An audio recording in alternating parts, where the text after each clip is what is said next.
싶은 말씀. 요한복음 12장 44절부터 50절입니다. 44절 한 절 읽겠습니다. 예수께서 외쳐 이르시되 나를 믿는 자는 나를 믿는 것이 아니요 나를 보내신 이를 믿는 것이며. 오늘 본문은 그동안 예수님께서 말씀하신 모든 것에 대한 요약입니다. 오늘 본문은 다른 것을 기억하지 못하시더라도 이것만은 기억하셔야 됩니다. 첫 번째, 예수님의 말씀을 들어야 합니다. 그리고 두 번째, 순종하셔야 합니다. 오늘 본문은 예수님 스스로가 우리들의 모범이 되어 말씀을 들음과 순종을 강조하십니다. 하지만 안타깝게도 많은 사람들이 듣는 것에서 멈추고 순종까지는 가지 못하는 것을 보게 됩니다. 오늘 본문을 통해 어떻게 하면 순종까지 나아갈 수 있을지 함께 고민해보고 생각해보는 시간 되시길 바랍니다. 오늘 본문의 주제는 두 가지입니다. 첫 번째, 예수님 본인을 하나님의 대리자로 선포하십니다. 그리고 두 번째, 예수님께서 이 땅에 오신 목적을 선포하십니다. 우선 44절에 예수님께서 외쳐 가르치신다 말씀하십니다. 이것은 공개적인 가르침입니다. 그리고 이것은 예언적 동사로서 구약의 선지자들이 외치는 것처럼 하나님의 말씀을 대언하시는 것입니다. 결국 본인이 하나님 아버지의 대리자 되심을 선포하고 있는 것입니다. 44절에 나를 믿는 자는 나를 믿는 것이 아니요 나를 보내신 이를 믿는 것이며 라고 말씀하십니다. 이 44절에는 두 가지 주제가 담겨져 있습니다. 첫 번째, 예수님은 하나님 아버지의 대리자이시고 동시에 보냄을 받은 자다라는 것을 드러내십니다. 보냄을 받았다라는 것은 이루실 목적이 있다라는 것을 말씀하고 있습니다. 지금 예수님께서는 그에게 곧 다가올 죽음을 미리 암시하고 있는 것입니다. 그리고 이어서 45절에 다시 반복해서 시각적인 것을 사용하셔서 본인을 본 자는 하나님 아버지를 본 자다라고 선포하십니다. 이것은 요한복음 12장 40절에 이사야서를 인용한 부분과 연결성을 갖고 있습니다. 이사야서 6장 10절에 보시게 되면 그들의 눈을 멀게 하신다라는 하나님의 심판의 내용이 나옵니다. 예수님을 끝까지 하나님 아버지로부터 보냄을 받은 자임을 인정하지 않을 경우 그들 스스로가 영적 장님이 됨으로써 하나님의 심판이 자동적으로 그들에게 임하는 것을 말씀하고 있는 것입니다. 그리고 46절에서는 예수님의 보내심을 받은 목적을 말씀하십니다. 그것은 예수님을 빛으로 표현하시면서 우리들이 어둠에 거하지 않는 것이 바로 예수님의 목적이다 말씀하십니다. 결국 예수님이 하나님의 아들인 것을 우리들은 먼저 알아야 합니다.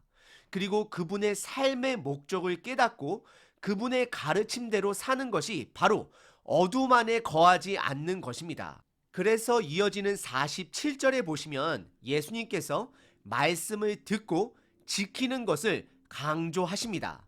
말씀을 듣고 순종하는 것이 너무나도 중요합니다.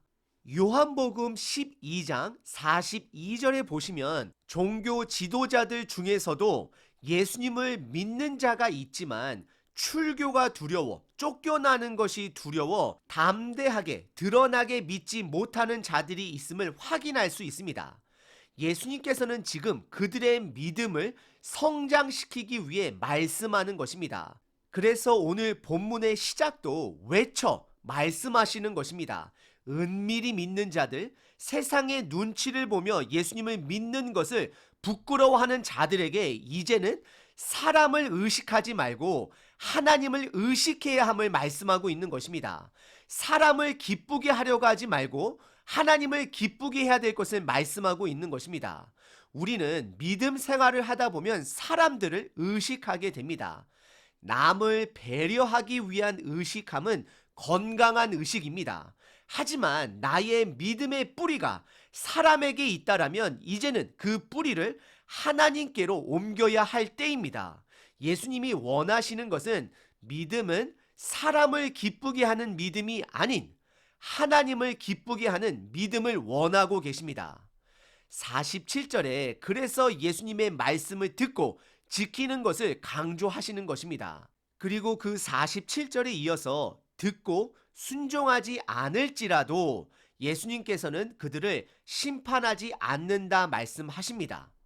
그리고 예수님의 목적은 구원하기 위함이시다라고 정확하게 말씀하십니다. 우리는 여기서 오해를 하시면 절대 안 되는 것입니다. 말씀을 듣고 순종을 안 해도 예수님께서 심판하지 않는다라고 받아들여서는 안 된다라는 것입니다. 예수님이 심판하지 않는다라는 것은 우리들로 하여금 순종에 이르기까지 기다리시겠다라는 말씀입니다. 예수님이 지금 저와 여러분들을 존중하고 계신다라는 것입니다. 예수님의 존중을 우리들이 방종으로 반응해서는 안 된다라는 것입니다. 그래서 여러분들 48절에 심판에 대해서 말씀하십니다. 48절입니다. 나를 저버리고, 결국 예수님의 말씀을 버리는 자들이죠. 내 말을 받지 아니하는 자를 심판할 이가 있으니 곧 내가 한 그 말이 마지막 날에 그를 심판하리라 라고 말씀하십니다. 우리들 스스로가 예수님의 말씀을 듣지 않는 자들은 그들 스스로의 행동으로 예수님의 말씀대로 심판이 있을 것을 말씀하고 있는 것입니다. 예수님은 마지막 날까지 우리들에게 기회를 주시고 있는 것입니다. 하지만 마지막 날의 때가 차면 그 때는 죄의 결과로 심판을 자동적으로 받게 됨을 말씀하시는 것입니다. 이것은 구약의 신명기 18장을 배경으로 하고 있습니다. 신명기 18장 18절입니다. 내가 그들의 형제 중에서 너와 같은 선지자 하나를 그들을 위하여 일으키고 내 말을 그 입에 두리니 내가 그에게 명령하는 것을 그가 무리에게 다 말하리라. 누구든지 내 이름으로 전하는 내 말을 듣지 아니하는 자는 내게 벌을 받을 것이요 라고 말씀하십니다. 이미 하나님께서는 출애굽기 시대 때부터 오늘 이 예수님의 이 때를 예언하셨습니다. 예수님께서는 하나님의 대언자로서 하나님의 말씀을 선포하고 있는 것입니다. 그리고 이어지는 49절 또한 신명기 18장 18절의 배경을 또다시 반복해서 말씀하고 있는 것입니다. 49절입니다. 내가 내 자의로 말한 것이 아니요 내 스스로 말한 것이 아니요 나를 보내신 아버지께서 내가 말할 것과 이를 것을 친히 명령하여 주셨으니 라고 말씀하십니다. 예수님은 명령을 하나님 아버지로부터 받았고 순종함을 말씀하십니다. 이것은 우리들에게 예수님의 모범을 따르라는 말씀입니다. 우리들 또한 예수님의 말씀을 듣고 순종까지 이어져야 합니다. 그리고 50절에 그 명령이 영생으로 이어짐을 말씀하고 있습니다. 다시 말씀드리면 순종이 영생으로 이어지고 있음을 말씀하고 있습니다. 50절입니다. 나는 그의 명령이 영생인 줄 아노라. 그러므로 내가 이르는 것은 내 아버지께서 내게 말씀하신 그대로니라 하시니라 라고 말씀하십니다. 우리가 예수님의 말씀을 순종할 때 그것이 영생으로 이어집니다. 오늘 본문은 예수님께서 본인을 하나님의 대리자로 선포하셨습니다. 그리고 이 땅에 오신 목적을 말씀하십니다. 그것은 하나님 아버지의 명령대로 십자가에 죽는 죽음입니다. 예수님께서는 본인이 하나님 아버지의 명령에 순종하시는 것처럼 우리들에게 모범이 되어 우리들 또한 하나님 아버지의 말씀에 순종하길 원하고 계십니다. 왜냐하면 그것이 생명으로 이어지기 때문입니다. 믿음의 사람들 중에서는 일주일에 한 번 주일 예배 말씀만으로 살아가는 자들도 있습니다. 그리고 저와 여러분들처럼 매일 말씀을 보는 자들도 있습니다. 하지만 문제는 어느 누구도 내가 말씀에 순종하는 자다라고 고백하는 자를 찾아보기 어렵습니다. 하지만 오늘 본문에서는 말씀을 듣고 지키는 자가 영생으로 이어진다 말씀하고 있습니다. 어떻게 하면 말씀을 들음에서 순종까지 나아갈 수 있을까요? 여기에는 분명한 하나님의 영역이 있고 우리들의 영역이 있습니다. 하나님의 역할이 있고 우리들의 역할이 있다라는 것입니다. 손뼉이 마주쳐야 소리 나는 것처럼 우리들의 역할 또한 있다라는 것을 말씀하고 있습니다. 우선 말씀을 듣는 것 안에서 하나님의 영역을 한번 살펴보겠습니다. 그것은 우리들에게 성경 말씀을 주신 것입니다. 그리고 성령 하나님을 우리들에게 보내주신 것입니다. 하나님 아버지의 계시 없이는 우리는 하나님을 알 수가 없습니다. 그러면 우리의 영역, 우리의 역할은 그 계시된 말씀을 우리들이 묵상하고 나누는 것입니다. 여러분들, 믿음의 공동체 안에서 함께 말씀을 묵상하고 나누는 것이 바로 우리의 중요한 영역입니다. 혼자 말씀을 보는 것도 매우 위험하고 건강하지 못합니다. 성부, 성자, 성령님께서 함께 역사하시는 것처럼 우리들 또한 각자 묵상한 말씀을 함께 나눌 수 있는 공동체가 반드시 있어야 합니다. 여러분들께서는 최소 일주일에 한 번씩 말씀을 나눌 수 있는 공동체가 있으신가요? 그것이 내 가족이든 교회 식구든 반드시 있어야 합니다. 그리고 두 번째로 말씀을 순종하는 영역 안에 하나님의 역할과 우리들의 역할에 대해 살펴보겠습니다. 우선 먼저 구약을 살펴보시게 되면 우리들 안에는 하나님의 말씀을 순종할 능력이 없음을 이미 확인했습니다. 광야에서 불순종한 이스라엘의 모습이 바로 우리들의 현 주소입니다. 그래서 예수님께서 우리들의 죄를 먼저 해결해 주신 것입니다.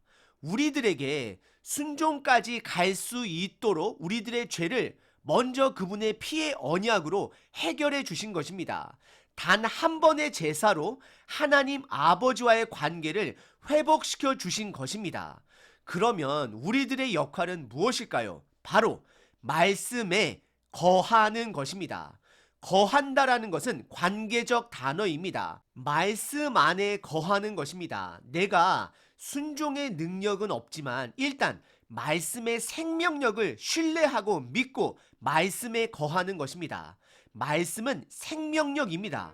복음입니다. 우리가 말씀에 거하면 나도 모르게 나의 능력이 아닌 말씀의 능력으로 생명을 얻게 되는 것이고 우리가 생명을 먹게 되는 것입니다. 여러분들, 우리들이 수영이나 피아노나 무언가를 배울 때 규칙적으로 학원이나 강사로부터 배울 때 우리도 모르게 성장하는 우리들의 능력을 발견하게 됩니다. 우리들이 말씀 안에 거하는 것이 바로 우리들의 역할이 되는 것입니다. 그리고 말씀 안에 거하다 보면 말씀의 순종에 대한 부담감이 있을 때가 있습니다. 혹시 최근에 하나님께서 여러분들에게 주신 말씀에 대한 순종에 대한 부담감이 있으신가요? 그러면 여러분들 기뻐하십시오. 그것은 하나님께서 여러분들을 너무나 사랑하고 있다라는 증거가 되는 것입니다. 하나님은 예수님을 너무 사랑하셔서 그분에게 사명을 주셨습니다. 그리고 예수님은 그 사명에 순종하셨습니다. 하나님 아버지께서 여러분들에게 순종의 부담감을 주실 때는 여러분들을 너무 사랑하고 계시다라는 증거가 되는 것입니다. 그 사랑에 반응하십시오. 그 기회를 놓치지 마십시오. 순종하게 되면 생명을 경험하게 될 것입니다. 오늘 하루도 하나님이 계시하신 말씀을 묵상하고 성령님의 도우심으로 그 말씀에 거하며 말씀의 생명력을 얻는 저와 여러분 되시길 바랍니다.